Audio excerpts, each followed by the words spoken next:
नमस्कार, मैं Kirti Bhardwaj, channel 4 news UP UK में आप सभी का स्वागत है। उत्तर प्रदेश विधानसभा के शीतकालीन सत्र के चौथे और आखिरी दिन सदन में तीखी राजनीतिक बहस देखने को मिली। मुख्यमंत्री योगी आदित्यनाथ ने विपक्ष के सवालों का जवाब देते हुए समाजवादी पार्टी और उसके नेताओं पर सीधे और आक्रामक अंदाज में हमला बोला। सीएम योगी ने अपने भाषण की शुरुआत नेता प्रतिपक्ष माता प्रसाद पांडे पर निशाना साधते हुए की और इसके बाद कानून व्यवस्था, रोजगार, भर्ती प्रक्रिया, विकास कार्य और निवेश जैसे मुद्दों पर सरकार का पक्ष रखा।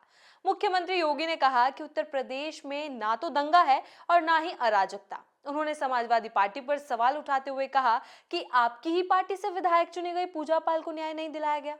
उन्होंने कहा कि उस समय माफिया के सामने झुकना मजबूरी बन गई थी और एक गरीब बेटी को न्याय नहीं मिल पाया। सीएम ने सवाल किया कि क्या वो पीडीए का हिस्सा नहीं थी। उन्होंने स्पष्ट कहा कि बेटी चाहे किसी की भी पक्ष की हो, हर हाल में उसे न्याय मिलेगा। योगी आदित्यनाथ ने सपा शासनकाल की भर्ती प्रक्रियाओं पर भी तीखा प्रहार किया।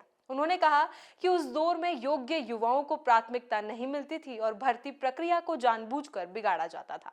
उन्होंने शिवपाल यादव का नाम लेते हुए कहा कि भर्ती प्रक्रिया को तार तार करने में वे माहिर थे। सीएम ने कहा कि आज उत्तर प्रदेश का युवा पारदर्शी तरीके से नौकरी पा रहा है और इसी वजह से शिक्षा आयोग में रिटायर्ड डीजीपी को जिम्मेदारी दी गई है ताकि नकल और भ्रष्टाचार पर पूरी तरह लगाम लगाई जा सके।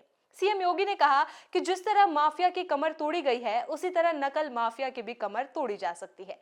उन्होंने कहा कि पिछली सरकारों ने गलत आदतें डाल दी थी, लेकिन तब कोई हेकड़ी दिखाता था तो सरकार उसे ठीक करना जानती है। उन्होंने कहा कि सरकार का काम सज्जन को सुरक्षा देना और दुर्जन को उसके अंजाम तक पहुंचाना है। मुख्यमंत्री ने अपने भाषण के दौरान भगवत गीता का श्लोक परित्राणाय साधुनाम विनाशाय च दुष्कृताम पढ़ा और कहा कि वे यहाँ भजन करने के लिए नहीं बैठे हैं। उन्होंने कहा कि अगर भजन करना होता तो मठ में रहते, लेकिन सरकार चलाने के लिए कठोर फैसले लेने पड़ते हैं। योगी आदित्यनाथ ने बुलडोजर कार्रवाई को लेकर भी विपक्ष के आरोपों का जवाब दिया। उन्होंने कहा कि वे गरीबों के हित में विधेयक लेकर आए थे, लेकिन विपक्ष ने उस पर सवाल खड़े किए। उन्होंने कहा कि अगर सरकारी जमीन पर माफिया कब्जा करता है या अनैतिक गतिविधियां करता है तो उस पर कार्रवाई तय है। विकास के मुद्दे पर बोलते हुए सीएम योगी ने कहा कि 2017 से पहले प्रदेश की सड़कें गड्ढों से भरी रहती थी और मेट्रो परियोजनाओं का मजाक बनाया गया था। रेलवे नेटवर्किंग के लिए केंद्र और राज्य के बीच कोई समन्वय नहीं था। उन्होंने कहा कि आज उत्तर प्रदेश में 22 एक्सप्रेसवे बनने जा रहे हैं और इनके पूरा होने पर देश के 60% एक्सप्रेसवे यूपी में होंगे।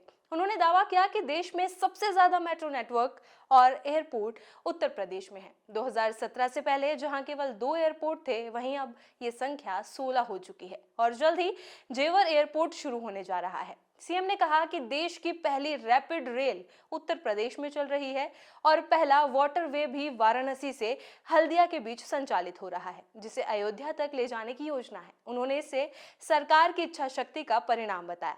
रोजगार के मुद्दे पर बोलते हुए योगी आदित्यनाथ ने कहा कि बीते 9 वर्षों में बिना घूसखोरी के 9 लाख नौकरियां दी गई हैं। उन्होंने हाल ही में हुई 60,000 पुलिस कर्मियों की भर्ती का जिक्र करते हुए कहा कि इसमें विपक्ष के क्षेत्रों के युवा भी चयनित हुए हैं और उन्हें सम्मान मिलना चाहिए।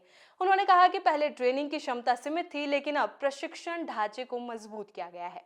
निवेश को लेकर सीएम ने कहा कि पहले कोई भी उद्योगपति यूपी में निवेश नहीं करना चाहता था। समाजवादी पार्टी की नीतियों के कारण कारोबारी डरते थे। उन्होंने कहा कि निवेशक सम्मेलनों के जरिए अब तक 45 लाख करोड़ रुपए के निवेश प्रस्ताव मिले हैं, जिनमें से 15 लाख करोड़ रुपए जमीन पर उतर चुके हैं और साल युवाओं को सीधे रोजगार मिला है। सीएम योगी ने कहा कि उत्तर प्रदेश अब नया यूपी बन चुका है, जहां युवाओं को देश दुनिया में भटकने की जरूरत नहीं है। उन्होंने ब्रह्मोस मिसाइल निर्माण का जिक्र करते हुए कहा कि यूपी के युवा रक्षा क्षेत्र में भी योगदान दे रहे हैं। राशन और राहत वितरण पर उन्होंने कहा, सरकार किसी का चेहरा देखकर नहीं बल्कि जरूरत देखकर मदद करती और भेदभाव करना उनके लिए पाप है। बने रहिए चैनल 4 न्यूज यूपी यूके के साथ।